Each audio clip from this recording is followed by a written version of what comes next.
A paz do Senhor, meus irmãos, tudo bem com vocês? Pastor Douglas na voz.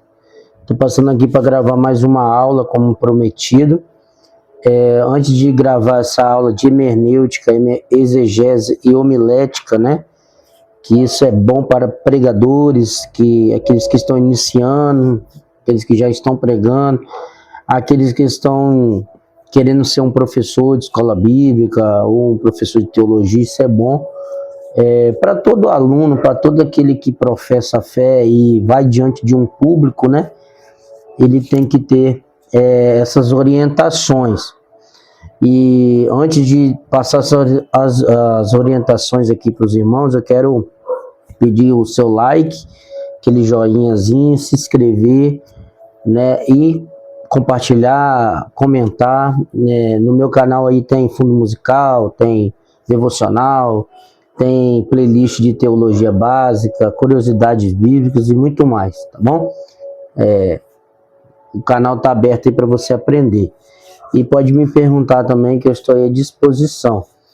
Então vamos lá, a hermenêutica, ela funciona como? É uma ciência da interpretação bíblica. O que significa a hermenêutica? Ela considera o contexto histórico, contexto cultural, gênero literário, contexto imediato, contexto de todo o livro, que é o texto, né? E o contexto, significado das palavras, público original e relação com outras passagens bíblicas. O que quer dizer aqui? Uma interpretação. Antes de você aplicar a exegese, né? Que a exegese você vai tirar de dentro para fora, você vai aplicar aquilo que a hermenêutica te dá, né? Que é a interpretação.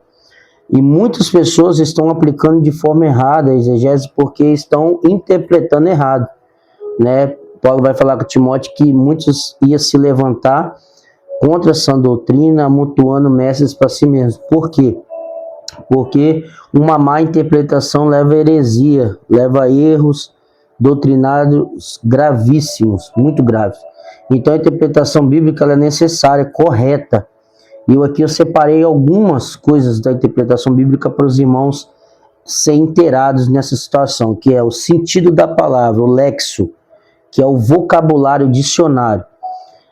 O hebraico ele tem 3.000 palavras, o nosso português tem 300.000 palavras, ou seja, como que está o seu vocabulário, né? O lexo, o sentido da palavra, o seu dicionário mental, né? Aqui aqui nós temos atrás aqui, né? Graças a Deus por isso, a biblioteca que eu tenho. Tem ali, ó, naquele canto, dicionários, né? Tem dicionário Vini. Então, muitos outros dicionários que eu tenho. Por quê? Porque você tem que saber os sentidos da palavra, vocabulário. Então, você tem que estudar. Se vocês já estão estudando o hebraico, né? O aramaico e o grego, pelo menos o básico, para vocês terem uma noção de vocabulário. Principalmente hoje nós pregamos, né, no Brasil, muitos que me acompanham do Brasil, então, estudar o vocabulário, não deixar de estudar o hebraico, o grego e o aramaico, né? Porque as línguas originais, as melhores interpretações para você tirar um sentido, uma aplicação, é nos originais, mas hoje nós usamos o português para poder pregar, a nossa traduções, né? Não são originais, são traduções de traduções para o nosso vocabulário, que é o português. Então é necessário 300.000 palavras, muitas palavras para a gente estar treinando em português, para a gente saber colocar essas palavras junto com a interpretação. Depois você vai ver como que é o volume grande que a gente tem desse vocabulário, de a gente aprender o que vai servir lá na frente, né? E é chato, essas aulas são chatas porque você tem que saber lidar com isso, né? Com o vocabulário, né? Ter o dicionário na sua cabeça para você não errar, para lá na frente você não ir para a homilética. Você pode ter o conhecimento que for, mas se você não saber o vocabulário, você vai pecar em muitas coisas, principalmente na hora de articular os seus sermões. Então tem que ter o lexo. O lexo é o sentido da palavra. Segundo, o sintático. saber a ordem, a estrutura gramatical. Você tem que saber o que é verbo, adjetivo, substantivo, artigo, etc, né? Então, esses daí são os princípios primordiais de uma boa língua portuguesa, né?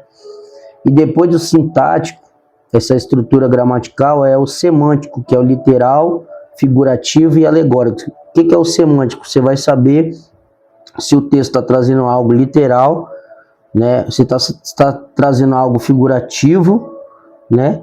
Ou se está trazendo algo alegórico. Então, no campo semântico, no campo léxico, você vai saber o sentido da palavra, o vocabulário. Depois o sintático, a estrutura gramatical, né? Por causa de uma vírgula, irmãos, por causa de um ponto final, por causa de uma exclamação, por causa de um ponto de interrogação, você pode fazer um erro muito grande na interpretação. Pode estar aplicando algo por causa de um ponto, por causa de um detalhe, né? Então, e outra coisa, o semântico, você tem que saber se o texto que você está lendo, por isso que é a interpretação antes de usar a exegese. Você tem que interpretar a Bíblia, se ela é literal, os textos, contexto, se ele é literal, se ele é figurativo, se ele é alegórico.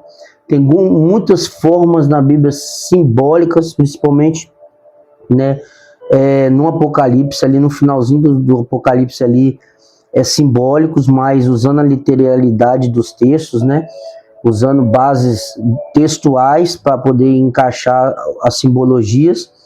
Então, a gente temos que ter uma noção se aquele texto é literal, se é figurativo ou alegórico, né, dentro da interpretação chamada hermenêutica. E, dando esses sentidos aqui, você vai poder esquadrilhar aquilo que Jesus falou. Esquadrilhar é aplicar de melhor forma a doutrina que é correta e um sentido espiritual para aquela pessoa. Então, dentro desse aspecto da interpretação bíblica, você saber, por isso que é bom, aqui eu já deixo de novo orientado para você que estuda, baixa no teu telefone que as bíblias hebraicas ali, a Torá, Paraxá que eu tenho, né, e o Talmud, eles são caros. Então, baixa no seu telefone, né, transliterado, né, para você ter um sentido das palavras originais e não deixar de lado de estudar o português, porque o português é onde nós pregamos. Por mais que você vá usar o original, você vai aplicar no modo português, porque nem todo mundo, 95% hoje ou até mais, esse 95% não sabe grego, hebraico, aramaico. Então você, em via de estudo, você aprende, né, em forma de interpretar, você tenha em mãos o sentido original, e quando você for aplicar, você saber também interpretar, tanto estudar original como estudar também interpretando o português, como eu falei aqui, a estrutura gramatical, o vocabulário, para poder esquadrilhar a palavra. Esse esquadrilhar, ela é aplicação, ela já entra na homilética. Então você vai passar para o público que está te assistindo o sentido daquela palavra que você leu nas margens do contexto da interpretação. Aí nós entramos na exegese, que é o processo de retirar do texto aquilo que o autor realmente quis comunicar. Ela procura responder o que o autor disse e quis dizer neste texto. A exegese trabalha diretamente com o texto, analisando que palavras e expressões, hebraico e grego, quando necessário, gramática, estrutura do texto, contexto, argumentação do autor e textos paralelos. Então você vai tirar de dentro para fora. Mas como você vai tirar de dentro para fora se você não sabe quem escreveu, qual é a geografia, qual é a arqueologia daquilo, qual era as bases daquela época, qual era a situação daquela época, qual era o permissível e não permissível. Então você tem que saber para poder tirar algo daquilo que você está interpretando. Você tirando isso, você vai ter uma estrutura daquilo que você vai aplicar. E ali na homilética é a arte e a ciência de preparar ou apresentar sermões, né? Aí entra a oratória, que é a arte de falar em público, né? Você tem que ter uma boa oratória, não ser tímido, né? Ser um bom comunicador, praticar isso, pratica sozinho, para praticar antes, né? Seja bom em diálogo, né? E aí a homilética vai fazer você pegar a interpretação, que é a hermenêutica, a interpretação, e o entendimento, que é a exegese daquilo que você interpretou, para você aplicar a homilética, usando a sua oratória, que é o quê? O que a homilética trabalha? É o tema, o texto bíblico, a introdução, a preposição, divisões do sermão, desenvolvimento, ilustrações, aplicações, conclusão e apelo. Não podemos deixar de falar desse apelo, porque o apelo ele é primordial na vida de um pregador, de um estudante da palavra do Senhor que vai anunciar as boas novas de Cristo. Então você vai criar um tema, tem até um estudo aqui no canal que eu analiso o texto, né? E vou falando detalhe por detalhe, como criar um tema, como colocar os subtítulos, né? Você vai fazer uma introdução, tema, introdução, aí você vai criar 3 tópicos, né?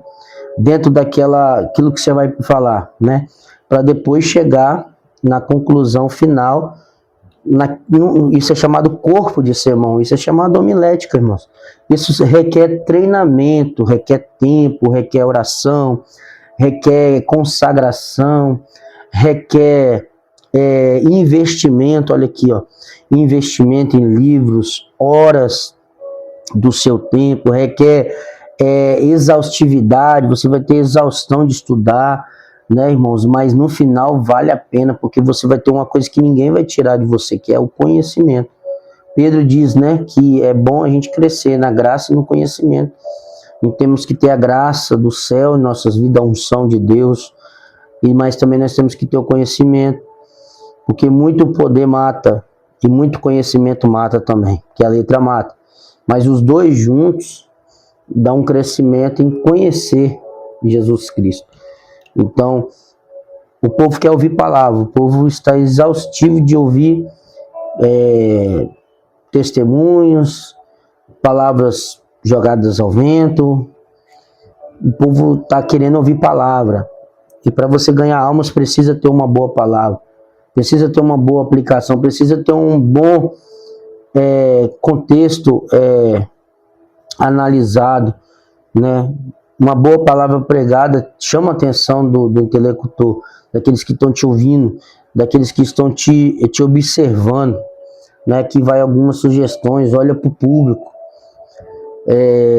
interage com o público, deixa eles participar com você, para você se desenvolver mais, né? Se você tem alguma dificuldade, treine as suas palavras, né? Anote, faz um sermão, só não fica lendo toda hora, né? Anote em meio de dúvida, de você perder os pontos, os tópicos, o tema.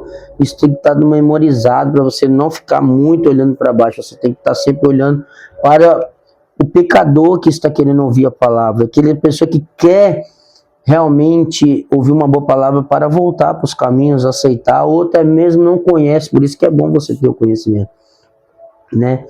Então, esses é os princípios básicos aqui eu deixo para os irmãos criar uma curiosidade. Requer tempo, requer esforço, requer determinismo, que requer uma vida consagrada ao Senhor, uma vida dedicada, uma vida de perguntas. Os discípulos de Jesus tinham muitas perguntas e eles perguntavam. Isso é típico de um discípulo que está aprendendo. Ele pergunta, ele explora, ele vai atrás daquilo que ele sente dúvida. Hoje as pessoas não perguntam, as pessoas não têm dúvida. E esse é sinal de que as pessoas não estão interessadas em aprender, em querer trazer algo novo para a vida deles. Eles querem ficar só no raso, né? Mas eu estou aqui dando esse estudo para pessoas que querem profundidade, querem se aprofundar. Então, concluindo aqui a minha fala, para o vídeo não ficar extenso, a Bíblia, ela trabalha com essas situações aqui, com essas colocações, a Bíblia ela vai para hermenêutica, interpretação, exegese, você vai tirar o sentido daquilo que você está interpretando, homilética, você vai aplicar aquilo que é interpretação e aquilo que a exegese te deu, né? Vai tirar aquilo que está trazendo, ele não vai tirar a interpretação e a aplicação, que é no caso a homilética, a exegese, ela vai te dar a exegese e a hermenêutica, ela vai te dar a interpretação e vai te dar o sentido daquilo que você está interpretando, para entrar a homilética, para você aplicar, e nesse aplicamento vem a pregação. Então, dentro da hermenêutica, o que significa, dentro da exegese, o que o autor quis dizer, e dentro da homilética, como comunicar. A função da hermenêutica é interpretação, a função da exegese é analisar o texto, e a função da homilética é preparar um sermão e apresentar o sermão. Né? Então, prepara o sermão.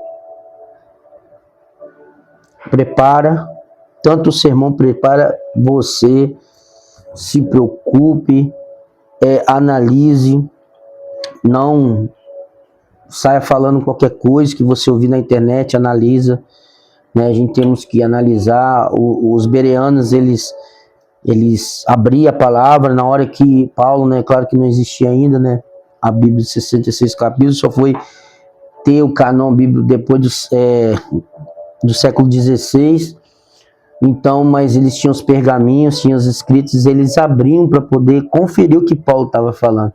Ele só tinha a Torá, né, ele só tinha os 39 ali, livros ali, e mais alguns livros extras bíblicos que eles analisavam, abriam, né, para poder conferir o que Paulo estava dizendo, conferir. E hoje nas pregações a gente tem visto o quê? Pessoas fechando a Bíblia nos estudos, não deixa a Bíblia aberta, não confere o que está sendo falado, não analisa, sai pegando tudo, e hoje nós estamos vivendo uma doença espiritual muito grande, pessoas cancerígenas, pessoas mal hidratadas, raquíticas, né? O próprio Deus falou com Josué, o próprio Deus falou com o salmista para meditar de dia e de noite na palavra. Então é que a gente vem pegar essa orientação, irmãos, não para ser melhor do que os outros, mas não ser enganados e não enganar outras pessoas. Que você venha alcançar como um pregador, estudioso, que você venha alcançar pessoas ao seu redor, a sua família, pela boa hermenêutica, pela boa exegese e pela boa homilética que você levar na sua vida. Amém? Deus abençoe sua vida. Que Deus venha te dar sabedoria em lidar com essas situações. Não é um bicho de 7 cabeças. É só você querer que você vai aprender. Tudo tem um começo. Tudo tem uma dificuldade. Tudo tem um início.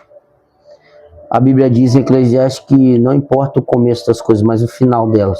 E eu creio que você vai chegar ao final. Faz um plano diário para você, um devocional, um plano diário de leitura bíblica. Você já leu a Bíblia toda? Você sabe as divisões da Bíblia? Você sabe interpretar um texto com o qual você está lendo? Porque um mau texto interpretado você pode levar a uma ruína de alguém. Deus abençoe você, que você venha criar curiosidades. Assim como os discípulos de Jesus perguntavam, me ensina a nos orar.